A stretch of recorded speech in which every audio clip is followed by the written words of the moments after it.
ഏറെ നാളത്തെ കാത്തിരിപ്പ് അവസാനിപ്പിച്ചാണ് Spanish club Real Madrid French super താരം കിലിയൻ എംബാപ്പയെ സ്വന്തമാക്കിയത്. യൂറോ കപ്പിന് ശേഷം എംബാപ്പയെ നിറഞ്ഞ ഗാലറികൾക്ക് മുന്നിൽ റയൽ അവതരിപ്പിക്കുകയും ചെയ്തു. 80,000-ലധികം റയൽ ആരാധകരാണ് സാന്റിയാഗോ ബെർണബ്യൂവിലെത്തിയത്. 9-ാം നമ്പർ ജേഴ്സി നൽകിയാണ് എംബാപ്പയെ ക്ലബ് വരവേറ്റത്. ഇതിനു പിന്നാലെ അരങ്ങേറ്റ മത്സരത്തിന് മുമ്പേ തന്നെ എംബാപ്പെ തരംഗം ആഞ്ഞടിക്കുകയാണ് റയലിൽ.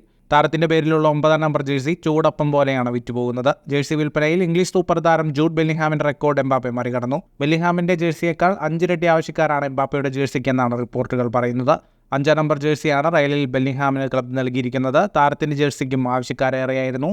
എന്നാൽ എംബാപ്പയുടെ ജേഴ്സി വിൽപ്പന റയലിന്റെ എല്ലാ പ്രതീക്ഷകളെയും മറികടന്ന് കുതിക്കുകയാണെന്ന് വിവിധ കായിക മാധ്യമങ്ങൾ റിപ്പോർട്ട് ചെയ്യുന്നു. താരത്തിന്റെ പേരിലുള്ള റയൽ ജേഴ്സി വാങ്ങാനായി ഷോപ്പുകൾക്ക് മുന്നിൽ നീണ്ട വരിയാണ്. ആരാധകരുടെ ആവശ്യം നിറവേറ്റാൻ തങ്ങൾക്ക് കഴിയുന്നില്ലെന്നും ക്ലബ് വ്യക്തമാക്കി. എംബാപ്പയുടെ അരങ്ങേറ്റ മത്സരത്തിനായി ആകാംക്ഷയോടെ കാത്തിരിക്കുന്നതിനിടെയാണ് ജേഴ്സി വിൽപ്പനയിലും എംബാപ്പെ തരംഗം തീർക്കുന്നത്. 5 വർഷത്തെ കരാറിലാണ് താരം റയലിലെത്തിയത്. താരനിബിഡമായ റയലിൽ എംബാപ്പയെ പരിശീലകൻ കാർലോ അൻസെലോട്ടി ഏത് പൊസിഷനിലാകും കളിപ്പിക്കുക എന്നതും അതിനായി സ്വീകരിക്കുന്ന ഗെയിം പ്ലാനും ഫോർമേഷൻ എന്താകുമെന്ന് അറിയാനും ആരാധകർക്ക് കൗതുകമുണ്ട്. ക്ലബിന്റെ പ്രീ സീസൺ മത്സരങ്ങളിൽ തന്നെ എംബാപ്പെ റയലിനായി അരങ്ങേറ്റം കുറിക്കുമെന്നാണ് പ്രതീക്ഷിക്കുന്നത്. ജൂലൈ 31-ന് AC മിലാനെതിരായാണ് റയലിന്റെ സീസണിലെ ആദ്യ സൗഹൃദ മത്സരം. യുവേഫ സൂപ്പർ കപ്പാണ് റയലിന്റെ ആദ്യ ടൂർണമെന്റ്. ഓഗസ്റ്റ് 14-ന് അറ്റ്ലാന്റയുമായി ഏറ്റുമുട്ടും.